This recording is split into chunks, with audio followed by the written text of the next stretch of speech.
السلام علیکم فرینڈس. میں نے آج کہا تھا کہ تین طلاق کے مسئلے پہ میں چھوٹی سی حسب دستور اپنی کاوش پیش کروں گا. جس طرح سے 2 یا 3 منٹ لیتا ہوں لیکن آپ سب کو پسند آتی ہے کیونکہ اس تک پہنچنے سے پہلے میں نے بہت زیادہ اسٹڈی کی ہوتی ہے. یوں سمجھے کہ ہو سکتا ہے کہ 200 صفحے ہوں جنہیں ایک لائن میں بند کیا گیا ہو تو اور وہ نچوڑ ہوتے ہیں تو آپ پسند کریں گے. غلام عباس میرا نام ہے. آپ جانتے مجھے، کئی ویڈیوز اس قسم کی میری موجود ہیں.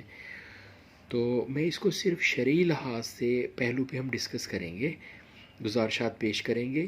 قانونی مسئلے پہ، پاکستان کے لا پہ نہیں کریں گے. جب ہم لا آف ٹاٹ پڑھاتے تھے نا یونیورسٹی میں، جب ہم اسٹوڈنٹس تھے تو پھر بھی پڑھنے ہمارے پاس شکر اللہ کا اسٹوڈنٹس آتے تھے اور ہم انہیں کہتے تھے کہ آپ لا آف ٹاٹ جس وقت پڑھیں گے تو دین کو سائڈ پہ رکھ دیں گے، جس وقت آپ فقہ پڑھیں گے تو دین کو سامنے رکھیں گے. جس وقت آپ لا آف ٹاٹ کو کلیئر سمجھ لیں تو جس طرح سے انگریزوں نے بنایا ہے، رومنس نے بنایا ہے، اس کے بعد آپ پھر اپنے دین کو بھی اس پہ اطلاق کر کے دیکھیں. لیکن جس حالت میں پہلے لا بنا ہے، قوانین بنے ہیں، پہلے ان کے سینس سے اس کو سمجھ کے دیکھیں. تو اس وقت ہم کسی ملکی قانون کو نہیں دیکھیں گے، صرف اور صرف شرع کو دیکھیں گے. اچھا، عہد نبی صلی اللہ علیہ وآلہ وسلم میں طلاق ثلاثہ کا مسئلہ کیا تھا کہ شوہر کے قول پہ اعتبار کیا جاتا تھا. مثلا جیسے کوئی شخص کہتا ہے، وہ کہتا ہے کہ جی میں نے فلاں کو 3 طلاق دے دی ہے، تو نبی پاک صلی اللہ علیہ وآلہ وسلم جو تھے اس شخص سے پوچھتے تھے کہ کیا تمہاری نیت جو ہے وہ 1 کی تھی یا 3 کی تھی.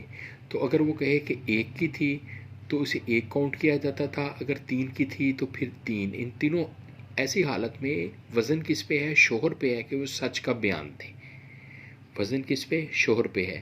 اور اس کے نتائج کیا ہیں؟ نتائج یہ ہیں کہ اگر اس نے 3 کا کہا تو نکاح منقطع ہو گیا.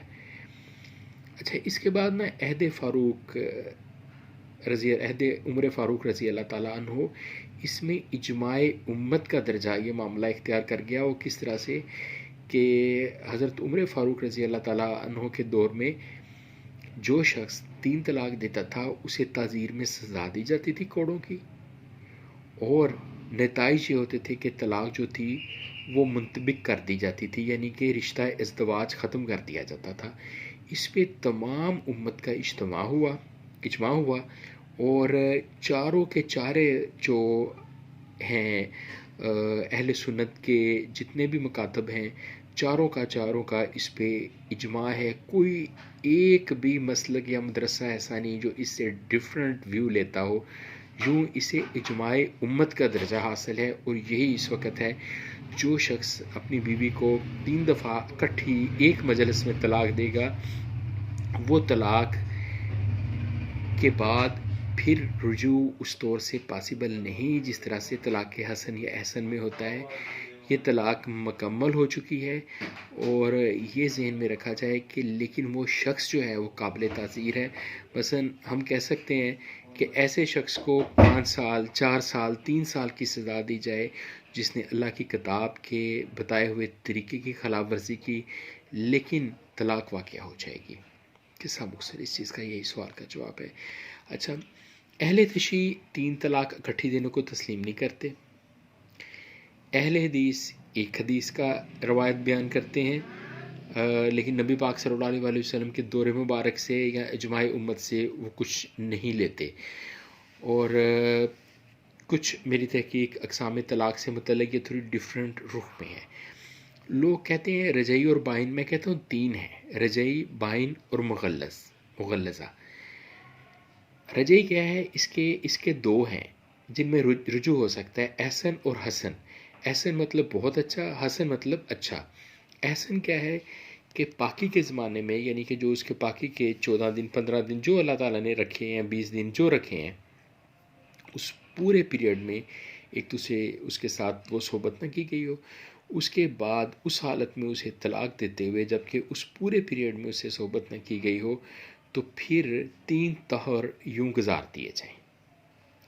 حسن اچھا، یہ ایک یعنی 1 طہر، دوسرا طہر، تیسرا طہر، 3 ماہ. وہ بھی 3 ماہ پہ جا کے یعنی کہ فائنل ہو جائے گی، یہ بھی 3 ماہ پہ جا کے فائنل ہو جائے گی. لیکن کانسیکوینسز چاہے ایک ہی ہیں، لیکن ان میں عدت کے دوران رجوع ممکن ہے 3 طہر گزرنے سے پہلے۔ 3 طہر 3 ماہ بھی ہو سکتے ہیں اور ڈیفرنٹ بھی ہو سکتے ہیں۔ بائن کیا ہے؟ بائن کو ہم سمجھتے ہیں کہ یار یہ نا جس نے 3 دے دی وہ بائن ہے، نہیں۔ بائن جو ہے نا یہ الفاظ کی خصوصیت پہ ڈپینڈ کرتا ہے، یعنی اشارے سے طلاق دے دینا، کنایتاً طلاق دے دینا، یا لفظ یوں استعمال کر دینا کہ شدت ہو اس میں کہ تمہیں یہ کر دیا، یعنی وہ شدت ہو اس میں لفظوں کے استعمال میں، تو یہ بھی جس وقت دی جائے گی تو جس وقت یہ 3 منتھ گزریں گے تو یہ اپنی فائنلٹی اچیو کر لے گی۔ مثلاً ایک شخص نے اپنی بیوی کو بڑے برے لفظوں کے ساتھ طلاق دی ہے، اور ہے لفظ وہ شدت کے اختیار کے ہے، طلاق کا مفہوم رکھتے ہوئے، لیکن وہ ایک جو کلیئر سنٹینس ہوتا ہے وہ نہیں، لیکن لفظ پورے جیسے اس نے کہہ دیا جی نفس پہ حرام ہے یا اس طرح کے کہہ دیا۔ اب یہ بھی جب 3 ہو جائیں گے، یعنی کٹھی 3 نہ وہ دے، ایک ایک کر کے دے رہا ہے، تو پھر وہ یہ بائن کا درجہ ہے، اور جس وقت 3 ماہ گزر چکے ہوں گے 3 طہر، تو ان کی حالت بھی اسی طرح سے ہو جائے گی طلاق رجعی کی شکل میں، احسن حسن ایسے ہی بائن کی۔ مغلظہ در حقیقت طلاق ثلاثہ ایک مجلس میں 3 طلاق کو جو ہے طلاق ثلاثہ جسے کہتے ہیں وہ مغلظہ ہے، وہ نہ تو بائن ہے، وہ مغلظہ ہے۔ اور ایک مختصر سی اور چیز ذہن میں رکھیے، بعض لوگوں کے ذہن میں کنفیوژن ہوتی ہے حیض کی حالت میں، حمل کی حالت میں۔ حیض کی حالت میں اور حمل کی حالت میں دونوں میں اگر طلاق مغلظہ ہے تو اسی وقت ہو جائے گی، ٹھیک ہو گیا؟ چاہے حیض ہے چاہے حمل ہے، اس میں رجوع نہیں ممکن ہے، چاہے حیض تھا چاہے حمل تھا۔ اوکے جی، اللہ حافظ۔